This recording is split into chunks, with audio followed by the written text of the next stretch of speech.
Hello friends, मेरा नाम है शशांक सिंह और आप देख रहे हैं मेरा यूट्यूब चैनल।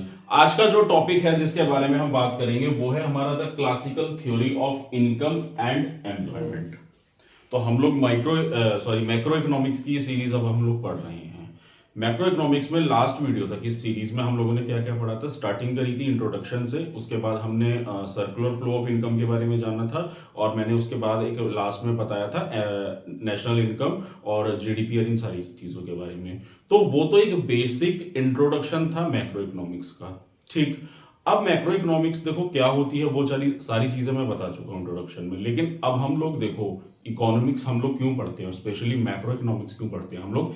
इकोनॉमी के पॉइंट ऑफ व्यू से हम पूरी होल इकोनॉमी को पढ़ते हैं, जिसमें हम लोग क्या चाहते हैं। हम लोग ये चाहेंगे कि हर एक सिटीजन की इनकम का एक रोजगार हो जाए और एम्प्लॉयमेंट बना रहे। यानी कि हमारे जैसे आप, हमारे देश की सबसे बड़ी समस्या क्या है आज की डेट में, अनएम्प्लॉयमेंट, बेरोजगारी का स्तर जो है वो सबसे ज्यादा है आज की डेट में।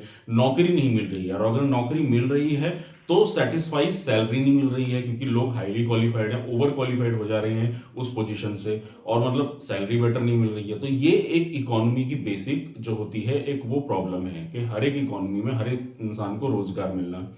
तो एक तो एम्प्लॉयमेंट जनरेशन की प्रॉब्लम हो गई। तो जो ये एम्प्लॉयमेंट की प्रॉब्लम है, इस एम्प्लॉयमेंट की प्रॉब्लम को सॉल्व करना है इकोनॉमी में, हमेशा सब लोगों को रोजगार मिलता रहे और इकोनॉमी सही ढंग से चलती रहे। अब एम्प्लॉयमेंट कैसे मिलेगा? एम्प्लॉयमेंट तभी तो मिलेगा ना जब इकोनॉमी में डिमांड होगी। सबसे अच्छा एग्जांपल आज के ज़माने में, अगर आप लोगों को इकोनॉमिक्स पढ़ रहे हैं, अगर आप लोग जो भी मेरे वीडियो ये देख रहे हैं स्टूडेंट्स, आज के ज़माने में अगर इकोनॉमी को समझना है ना, तो कोविड टाइम पीरियड को जिस इंसान ने फेस किया है, 2020 में जो हमारा कोविड आया था, पेंडेमिक आया था, किस तरीके से पूरी इकोनॉमी बंद हो गई थी, उसको आप अज्यूम करके देखो, उसको आप हर जगह अपने एग्जाम्पल में अप्लाई करके देखो, आप इकोनॉमी को अच्छे बेहतर तरीके से समझोगे। देखो इकोनॉमी क्या थी, इकोनॉमी पूरी बंद हो गई थी, हर इंसान ने प्रोडक्शन करना बंद कर दिया था, सारी फैक्ट्रीज बंद हो गई थी, लोगों के काम धंधे बंद हो गए थे। तो क्या हुआ था, इंसान ने डिमांड करनी छोड़ दी थी। हर इंसान का एक तो नौकरी चली गई, ऊपर से डिमांड करनी छोड़ दी, तो पूरी इकोनॉमी ठप हो गई थी। ठीक है ना। तो इकोनॉमी को कैसे रन किया जाएगा, तो जो क्लासिकल इकोनॉमिस्ट थे, ये जो थ्योरी लेकर आए थे, तो अब हम जिसमें हम पढ़ेंगे मैक्रो इकोनॉमिक्स में कि हम लोग क्या क्या थ्योरीज लेकर आए थे। तो 1930 में डिप्रेशन आया था, तो उस दौरान के जो इकोनॉमिस्ट थे जैसे एडम स्मिथ थे, तो उनकी क्या आइडियोलॉजी, क्या विचारधारा थी इकोनॉमी को लेके कि इकोनॉमी को कैसे रन किया जाएगा। उस जमाने में जो बड़े बड़े साइंटिस्ट थे, जो फिलोसोफर्स थे, वो कैसे इकोनॉमी को चलाने के लिए बातें बताया करते थे कि कैसे उन थ्योरीज को अप्लाई किया जाएगा। तो वो दो थ्योरीज, वो दो नोशंस या वो दो आइडियोलॉजीज के बारे में मैं इसमें बात करूंगा। तो पहले क्लासिकल इकोनॉमिस्ट आए थे, फिर किंजियन इकोनॉमिस्ट आए थे, ठीक है ना। तो वो हम लोग पढ़ेंगे बाद में, पहले हम लोग क्लासिकल इकोनॉमिक्स को हम लोग समझेंगे। तो मैक्रो इकोनॉमिक्स का एक ये बहुत मेन थीम है, तो जहां से अब हम लोग शुरुआत कर रहे हैं। तो जो अभी इससे पहले जो मैंने चीजें बताई थी वो सारी बेसिक क्रक्स था, यानी कि बेसिक जो चीजें थी वो जानने के लिए जरूरी थी, ठीक है ना। तो आप लोगों को एक बार फिर से बताना चाहूंगा कि अगर आप लोगों ने वो वीडियोस नहीं देखी हैं तो मेरी आप लोगों से रिक्वेस्ट है, पहले आप लोग वो वीडियोस जरूर देख लीजिएगा, ताकि आप लोगों को बेसिक इंफॉर्मेशन हो जाएगी, फिर इसके बाद यहाँ से आप लोग शुरुआत कीजिएगा। अब अगर मैं यूपीएससी के पॉइंट ऑफ व्यू से बात करूं, तो यूपीएससी के सिलेबस में ये टॉपिक सबसे ज्यादा इंपॉर्टेंट हो जाता है ऑप्शनल पॉइंट ऑफ व्यू से। मैक्रो में यहीं से स्टार्ट ही होती है, तो बच्चे क्या करेंगे, यहीं से देखना शुरू कर देंगे। पर आप लोग यहाँ से ना देखिए, उसको पहले आप बेसिक इंफॉर्मेशन को ले लीजिए। मुझे पता है आप लोगों को पता होगा जीडीपी के बारे में, सर्कुलर फ्लो इनकम के बारे में, लेकिन फिर भी मैं कहूंगा एक बार जानकारी के लिए जरूर देखिएगा, आपको उसमें कुछ नई चीजें पता चल जाएंगी, ठीक है ना। लास्ट वीडियो तक मैंने एक बात और बताई थी, इन्वेस्टमेंट और सेविंग के बारे में आप लोगों ने पढ़ा होगा सर्कुलर फ्लो में, कि सेविंग और इन्वेस्टमेंट कैसे बराबर रहती है। तो रेट ऑफ इंटरेस्ट को हम जो फ्लक्चुएट करते हैं, तो वो चीजें भी अब यहाँ पे मैं इस बारे में आप लोगों को बताऊंगा, ठीक है ना। तो देखो classical theory of income and employment, यानी कि इंसान की इनकम चाहिए और फुल एम्प्लॉयमेंट इकोनॉमी में रखना है, तो उसके लिए क्या किया जाता है, तो दो बातें यहाँ पे ध्यान रखनी चाहिए। So it is based on sales loss and wage price flexibility. तो क्या होती हैं ये चीजें, तो पहले हम लोग सेल्स लॉस के बारे में बात करेंगे। सो it is supply creates its own demand, यानी कि अब इसको ध्यान से समझना कि भाई एम्प्लॉयमेंट जनरेट करना है तो हमें ज्यादा से ज्यादा प्रोडक्शन करनी पड़ेगी। ज्यादा से ज्यादा प्रोडक्शन हम लोग कब करेंगे, जब ज्यादा डिमांड होगी। लेकिन यहाँ पे डिमांड क्रिएट नहीं हो रही है मार्केट में, यहाँ पे प्रोडक्शन हम लोग क्रिएट करेंगे, कि सप्लाई से शुरुआत होगी तब जाके डिमांड क्रिएट होगी। अब इस कंटेक्स्ट को समझने के लिए मैं यहाँ पे एक रफली थोड़ा सा डायग्राम वगैरह कुछ बनाऊंगा, उससे समझना। सोचो ये एक प्रोडक्शन कंपनी है, यानी कि जो बना रही है, ठीक है। तो यहां से प्रक्रिया शुरू होगी सप्लाई की, हम लोग सप्लाई करना शुरू करेंगे मार्केट में। अब आप इसको मैक्रो लेवल पे समझ रहे हो तो आप इसको ऐसे मत समझोगे कि एक इंडस्ट्री है, आप समझो इसको पूरी इकोनॉमी हो गई जिसमें मल्टीपल तरीके की चीजें, जैसे मान लो कोई मार्कर बना रहा है, कोई टी शर्ट बनाएगा, कोई माइक बनाएगा, ठीक है, कोई कुछ और चीज बनाएगा, तो सोचो इकोनॉमी में कितनी सारी चीजें हैं, तो सब लोग कुछ ना कुछ बनाना शुरू करो। तो जो इकोनॉमी में है, जो मल्टीपल सारी इंडस्ट्रीज है, हर इंसान कुछ ना कुछ बनाने की शुरुआत करता है, तो हम लोग इकोनॉमी में बनाने से शुरू करेंगे तो चीजें बनेंगी। अब सोच के देखो इकोनॉमी में कितनी सारी चीजें हमें बनानी है, जो बेसिक रिक्वायरमेंट के लिए, खाने से लेके कपड़ा हो गया और भी बहुत सारी बेसिक रिक्वायरमेंट है, उन सारी चीजों के लिए इकोनॉमी में बनाना शुरू करा।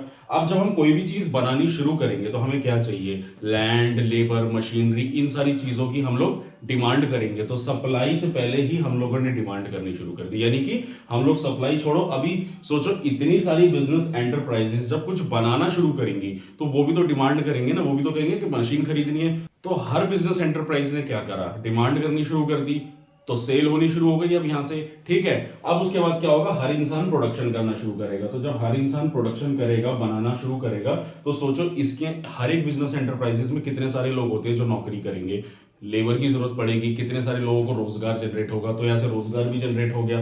तो डिमांड नहीं हुई है लेकिन अभी सप्लाई क्रिएट हुई है, सप्लाई के चलते हुए आधी डिमांड कंप्लीट हो गई है, जो मशीनरीज, लैंड, लेबर, ये सारी रिक्वायरमेंट पूरी हो गई है, ठीक है ना। तो अब आप सोच के देखो, जिनसे मशीनरी खरीदी होगी तो उन्होंने पैसा कमा लिया, उन्होंने इनकम उनकी जनरेट हो गई, ठीक है। अब कुछ हाउस होल्ड्स भी होंगे जिनको रोजगार मिल गया इन लोगों से, तो जब रोजगार मिलेगा तो इनको सैलरी दी जाएगी।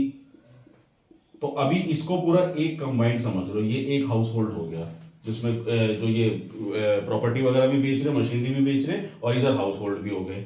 तो यहां से जो चेन चली कि सप्लाई जब हम लोगों ने करनी शुरू करी तो उससे क्या हुआ, डिमांड भी अपने आप शुरू होगी। अब जब ये लोग पैसा कमाएंगे तो फिर मार्केट में डिमांड नहीं करेंगे क्या, कि अब जब इंसान की नौकरी लगती है, उसके पास पैसा आता है, फिर वो क्या करता है, उसको खर्च करना शुरू करता है। ऐसा तो नहीं दबा के रखता अपनी इच्छाओं को, फिर वो पूरा करेगा, खाएगा, पिएगा, घूमेगा फिरेगा, कपड़ा पहनेगा, गाड़ी, कपड़ा, घोड़ा गाड़ी सब खरीदेगा, ठीक है ना।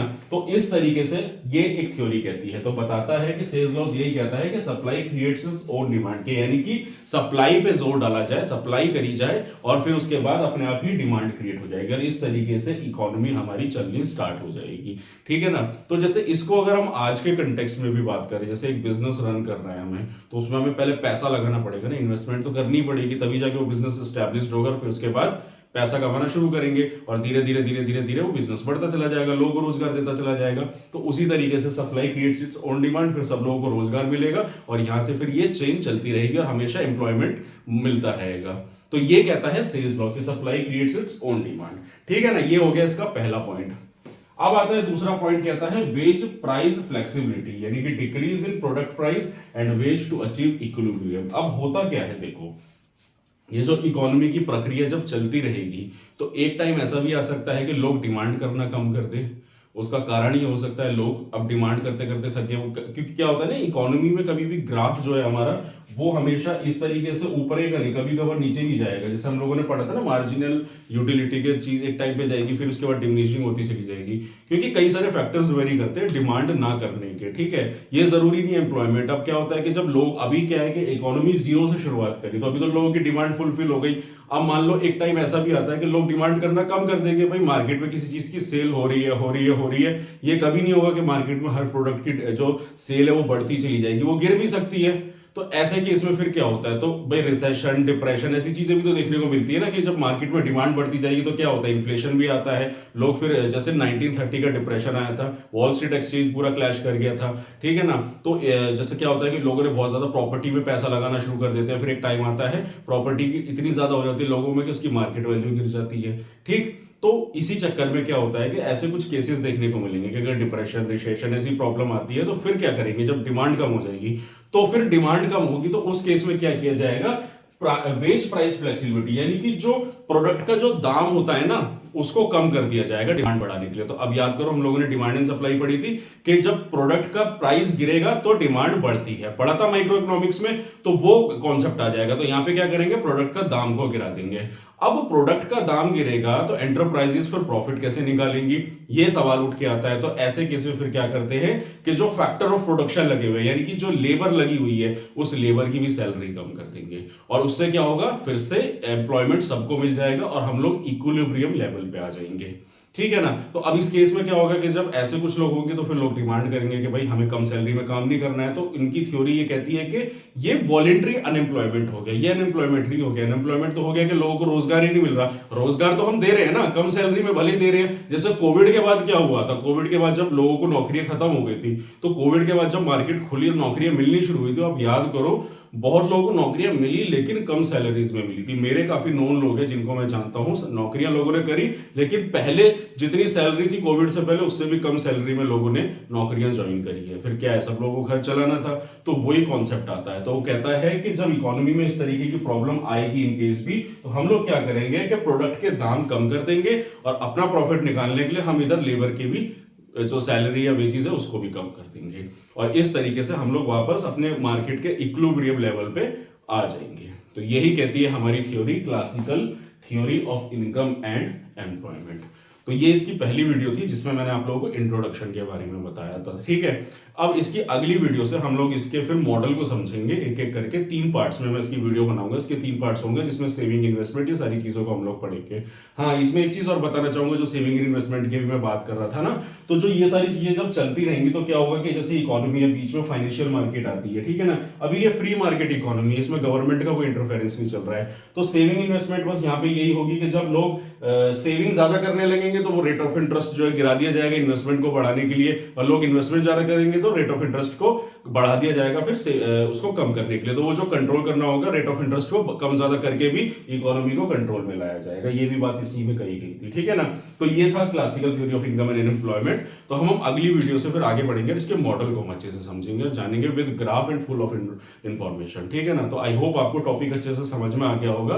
तो यही था मेरा आज का टॉपिक। तो अगर आप लोगों को मेरा काम पसंद आ रहा है, अगर आप लोगों को मेरी वीडियो अच्छी लगी है, तो मेरे चैनल को सब्सक्राइब कीजिए, मेरी वीडियो को लाइक कीजिए, कमेंट कीजिए, शेयर जरूर कीजिए, और कमेंट सेक्शन में कोई भी डाउट है तो वहां आप मेरे से पूछ सकते हैं। तो आज के लिए इतना ही, मिलते हैं नेक्स्ट वीडियो में। Thank you very much.